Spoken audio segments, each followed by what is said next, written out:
নমস্কাৰ সকলোকে স্বাগতম জনাইছো বিশ্বাসী বন্ধু উন্নতি গুৰুত্বপূৰ্ণ ভিডিঅ'লৈ আজি অসম পুলিচৰ যেটো ক্লাছ এই ক্লাছত আপোনালোকৰ কাৰণে বহুতো ইম্পৰ্টেণ্ট কোৱেশ্চন লৈছো যি 2016-17 বৰ্ষত অহা কোৱেশ্চন হয় কেনেকুৱা ধৰণৰ কোৱেশ্চন আহিব পাৰে অসম পুলিচৰ এসআই এবিবি কাৰণে যদি আপোনালোকে প্ৰিপাৰেচন চলাই আছে তেনেহলে এইটো ভিডিঅ' আপোনালোকৰ কাৰণে ভিডিঅ'টো শেষলৈকে চাব বহুত ইম্পৰ্টেণ্ট কোৱেশ্চন আজি আমি ডিসকাস কৰিম সো বন্ধুসকল আহক আজি ভিডিঅ'টো আৰম্ভ কৰোঁ আজি প্ৰথমটো কোৱেশ্চন হৈছে পানিপথৰ প্ৰথম যুদ্ধ কোন বছৰত হৈছিল বা কিমান চনত the first battle of Panipat was fought in the year পানিপথৰ প্ৰথম যুদ্ধ কেতিয়া হৈছিল আপোনাৰ আসাম পুলিচৰ এসআই পৰীক্ষা 2016 আহা কোৱেশ্চন হয় গতিকে শুদ্ধটো কমেন্ট কৰক মই অকনমান সময় আপোনালোক দিছো কাৰণ এমসিকিউ ওয়াইজ কোৱেশ্চন লৈ আহিছো মক টেষ্ট হিচাপে আপোনালোকে ধৰি ল'ব আৰু কোৱেশ্চনবোৰ শুদ্ধটো দি যাব ইয়াৰ শুদ্ধটো হৈছে ফাৰ্ষ্ট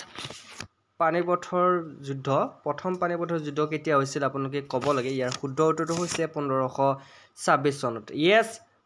শুদ্ধ উত্তৰটো হৈছে 1526 যি সকলে শুদ্ধ উত্তৰ দিছে তেওঁলোকক বহুত বহুত ধন্যবাদ নেক্সট কোৱেশ্চনটো আগবাঢ়িছো নেক্সট কোৱেশ্চনটো হৈছে কোন চনত খৰাইহাট যুদ্ধ হৈছিল এটো কোৱেশ্চন 2016 ত আহিছিল in which year খৰাইহাট battle was ফৌট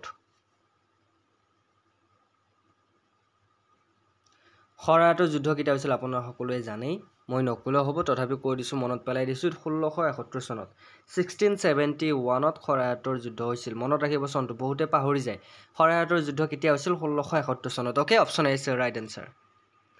next question number 3 Gautam বুদ্ধৰ জন্ম ক'ত হৈছিল গৌতম বুদ্ধ ওয়াজ born at এটো কোৱেশ্চন 2016 চনত আহিছে অসম পুলিচৰ এসআই গুৰে যি সকলে এসআই পৰীক্ষা দিছে তেওঁলোকে জানিব আৰু আপোনালোকে বিশেষকৈ এই সিৰিজটো আপোনালোকে ফলো কৰিলে যি কেইটা কোৱেশ্চন আমি ডিসকাস কৰিম অসম পুলিচত অহা বিশেষকৈ সকলোবোৰ পাব আৰু লগতে আমি এডিআৰই এক্সামৰ অহা কোৱেশ্চনবোৰ ডিসকাস কৰি আছো আৰু আসাম পুলিচৰ লগতে আপোনাৰ টেটৰ এক্সামৰ কাৰণে আমি প্ৰিপাৰেচন চলাই আছো সব বন্ধুসকল ভিডিঅ'বোৰ আমাৰ ফলো কৰিব কোৱেশ্চন নম্বৰ 3 গৌতম বুদ্ধৰ জন্ম ক'ত হৈছিল ইয়াৰ শুদ্ধ উত্তৰটো হৈছে Lumbini okay option A is right answer লুম্বিনীত গৌতম বুদ্ধৰ জন্ম হৈছিল নেক্সট কোৱেশ্চন নম্বৰ 4 উমানন্দ মন্দিৰ কোনে নিৰ্মাণ কৰিছিল হু build the Umananda temple Umananda মন্দিৰ কোনে নিৰ্মাণ কৰিছিল বাৰু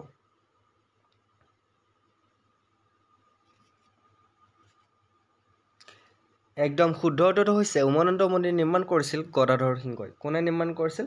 গদাধৰ সিংহই কোৱেশ্চনটো আকৌ পৰা কৈছো উমানন্দ মন্দিৰ কোনে নিৰ্মাণ কৰিছিল গদাধৰ সিংহই উমানন্দ মন্দিৰ নিৰ্মাণ কৰিছিল নেক্সট কোৱেশ্চনটোলৈ আগবাঢ়িছো আইএনসিৰ প্ৰথম মহিলা সভানেত্ৰী কোন আছিল first women president of INC বহুত ইম্পৰ্টেন্ট কোৱেশ্চন হয় আসাম পুলিচৰ এসআই পৰীক্ষা 2016 অহা কোৱেশ্চন হয় গতিকে ভালকে মন দিব আইএনসিৰ প্ৰথম মহিলা সভানেত্ৰী কোন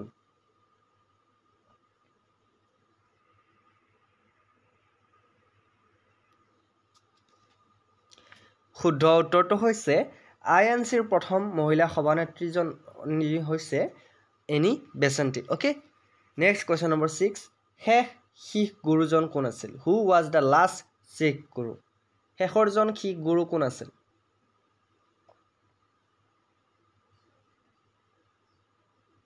বহুতে কোৱেশ্চনবোৰৰ এনসাৰবোৰ ভুলকে লিখি থৈ আহে পৰীক্ষাত এটো ভুল নকৰিব আপোনালোকে এবাৰ মনত ৰাখিলে আপোনালোকে বাৰ আৰু চাবলৈ কোৱেশ্চন প্ৰয়োজন নাই ইয়াৰ শুদ্ধ উত্তৰটো কি আছিল কমেন্ট কৰক শুদ্ধ উত্তৰটো হৈছে শেষৰজন শিখ গুৰু হৈছে গুৰু গোবিন্দ সিং মনত ৰাখিব গুৰু গোবিন্দ সিং তেখেত আছিল শিখসকলৰ শেষৰজন গুৰু কোৱেশ্চন নম্বৰ 7 বাৰ্মিজে কেতিয়া অসম আক্ৰমণ কৰিছিল বাৰ্মিজ মানে আপোনালোকে জানে মানে কেতিয়া অসম আক্ৰমণ কৰিছিল মানসকলক বাৰ্মিজ বোলা যায় when did Burmese invaded Assam বহুত ইম্পৰ্টেন্ট কোৱেশ্চন হয় মানসকলে আমাৰ অসমত কেতিয়া আক্ৰমণ কৰিছিল বহুতে বাৰ্মিজ বুলি ক'লে বুজি নাপায় সো মই ভাঙি দিছো মানসকলে অসম আক্ৰমণ কেতিয়া কৰিছিল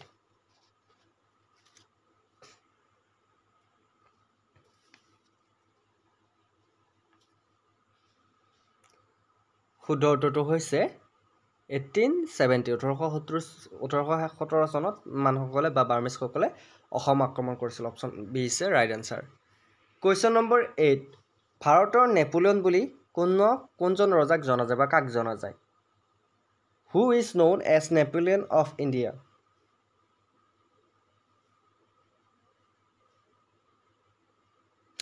সকলোৱে জানো ইয়াৰ নকলেও হ'ব সমুদ্ৰগুপ্তক ভাৰতৰ নেপোলিয়ন বুলি জনা যায় কাক জনা যায় সমুদ্ৰগুপ্তক মনত থাকিব গুড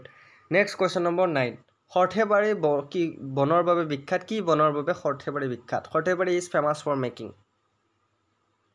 সৰ্থেবাৰী কিহৰ কাৰণে বিখ্যাত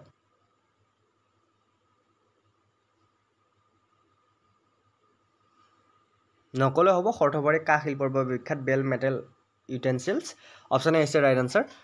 শুদ্ধটো হৈছে কাঁহ শিল্পৰ বাবে বিখ্যাত সৰ্থেবাৰী কুৱেশ্যন নম্বৰ 10 চিপাহী বিদ্ৰোহৰ প্ৰথম শ্বহীদজনৰ নাম কি ফাৰ্ষ্ট মেট্ৰি অফ চিপাহী মটনি এইটো কুৱেশ্যন 2016 চনত অহা কুৱেশ্যন হয় চিপাহী বিদ্ৰোহৰ প্ৰথম শ্বহীদজনৰ নাম বহুতে নাজানে শুদ্ধটো কমেণ্ট কৰিব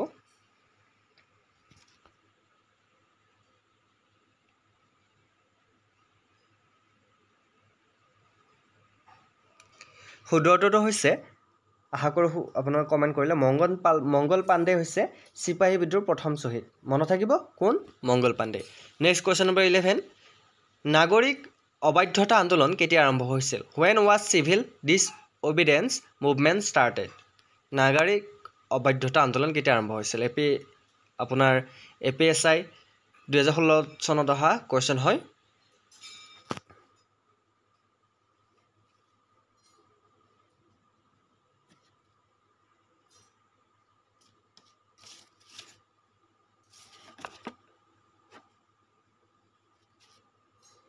নাগৰিক অবাধ্যতা আন্দোলন 1930 চনত আৰম্ভ হৈছিল কেতিয়া আৰম্ভ হৈছিল 1930 চনত মনত ৰাখিব ইয়াৰ মাজতে এটা কথা কওঁ আপোনালোকক যদি পিডিএফবোৰ প্ৰয়োজন হয় তেনেহলে আপোনালোকে বিশ্বাসী বন্ধু অফিচিয়েল টেলিগ্ৰাম চেনেলত জইন হৈ ল'ব তাতে আপোনালোকে পিডিএফবোৰ পাব আৰু লগতে আমাৰ বিশ্বাসী বন্ধু চেনেলটো যদি আপোনালোকে ফলো কৰা নাই ইয়াতে আমাৰ লুচেন জিকে সিৰিজ দিয়া আছে অসমীয়া মাধ্যমত তাৰপিছত দিয়া আছে আসামীয়াৰ বুক এনেকুৱা ধৰণৰ বহুত সিৰিজ আপোনালোকে এই চেনেলৰ জৰিয়তে পাব যি আপোনালোকৰ পৰীক্ষাৰ কাৰণে খুবেই দৰকাৰী সো আপোনালোকে চেনেলৰ ভিডিঅ'বোৰ চেক কৰিব কুৱেশ্যন নম্বৰ 12 আহোম ৰাজ্য কেতিয়া প্ৰতিষ্ঠা কৰা হৈছিল কোন বছৰত Ahom kingdom was established in the year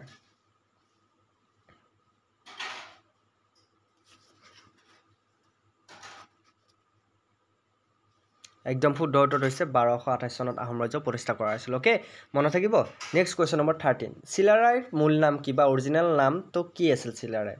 original name of চিলাৰাইক আন কি নামেৰে জনা যায় সকলোৱে কমেণ্ট কৰকচোন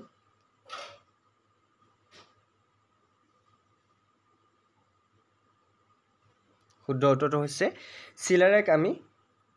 শুক্লধ্বজ বুলিও জানো শুক্লধ্বজক চিলাৰাইৰ নামেৰে জনা যায় ওকে চিলাৰাইৰ আন এটা নাম বুলি ক'লে আপোনালোকে শুক্লধ্বজ লিখিব লাগিব কুৱেশ্যন নম্বৰ 14 স্বাধীন ভাৰতৰ প্ৰথম গভৰ্ণৰ জেনেৰেল কোন আছিল হু was the first governor general of independent India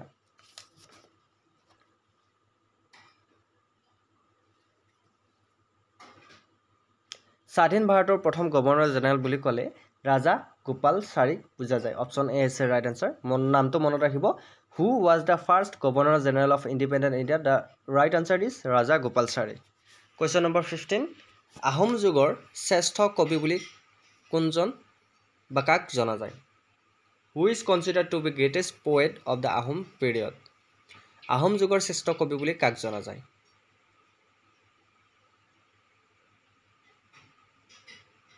শুদ্ধ উত্তৰটো হৈছে কবিৰাজ চক্ৰৱৰ্তীক আহোম যুগৰ শ্ৰেষ্ঠ কবি বুলি জনা যায় অপশ্যন বি আছে ৰাইট আনসাৰ তো বন্ধু বান্ধৱীসকল আজিৰ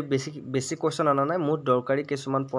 কুৱেশ্যন লৈছোঁ 15টা কুৱেশ্যন আশা কৰোঁ চাই ভাল পালে ভিডিঅ'টো যদি কিবা সুধিব লগা থাকে আমাক সুধিব পাৰে আৰু এই সিৰিজটো যদি কণ্টিনিউ কৰিব লাগে অনলি এছআই কাৰণে এছআই আসাম পুলিচৰ কাৰণে তেনেহ'লে আসাম পুলিচ এছআই এবিএবিৰ কাৰণে যদি সিৰিজটো কণ্টিনিউ কৰিব লাগে আপোনালোকে কমেণ্ট কৰিব যে কণ্টিনিউ কৰিব লাগে তেতিয়াহ'লে কণ্টিনিউ কৰিম নহ'লে মই সিৰিজটো বন্ধ কৰি দিম সো বন্ধুসকল আশা কৰোঁ ভিডিঅ'টো চাই ভাল পালে যদি ভাল পালে লাইক কমেণ্ট শ্বেয়াৰ লগত আমাৰ বিশ্বাসী বন্ধু চেনেলটো ছাবস্ক্ৰাইব কৰি দিবলৈ নাপাহৰিব আজিলৈ অন্য এটা ভিডিঅ'ত আপোনালোকৰ প্ৰতিশ্ৰুতিৰে জয় হিন্দ